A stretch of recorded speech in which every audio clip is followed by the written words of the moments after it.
ഉള്ളവരെ റൂഹ് പിടിക്കാൻ ഒരുങ്ങുകയാണ്. വേദനയുടെ കാഠിന്യമിതാ. കൈകാലുകൾ ഇങ്ങനെ നീട്ടുകയും മടക്കുകയും ചെയ്യുന്നുണ്ട്.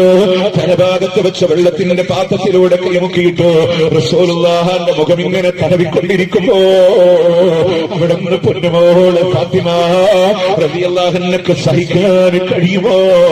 റസൂലുള്ളാഹിന്റെ കരളല്ലേ അവിടെ നിന്ന് പറയുന്നുണ്ട്, വാക്കർ ബാബാ, എന്റെ വാപ്പാക്കെന്തൊരു വേദനയാണ്.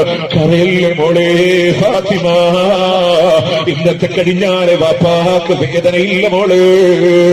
റസൂലുള്ളാഹിന്റെ നൊമ്പരങ്ങൾ കണ്ടിട്ട് ആയിഷ റളിയല്ലാഹു അൻഹ ചോദിക്കുന്നു, വേദനിക്കുന്നോ നബിയേ, വേദനിക്കുന്നോ നബിയേ? അവിടെന്ന് പറഞ്ഞു, ആയിഷ, ഞാൻ അനുഭവിക്കുന്ന വേദനയുണ്ടല്ലോ, അലമക്കാനല്ലതീ അക്കലത്ത് ഫീ ഖൈബറ, പണ്ട് ഖൈബറിന്റെ മണ്ണിലോ തൂതസ്ഫീർ എന്ന വിഷത്തിന്റെ ഭക്ഷണമില്ലയോ, അതിന്റെ വേദന പോലും ഞാനിപ്പോ അറിയുന്നുണ്ട് ആയിഷ, ആ വേദന പോലും ഞാനിപ്പോ അറിയുന്നുണ്ട് ആയിഷ.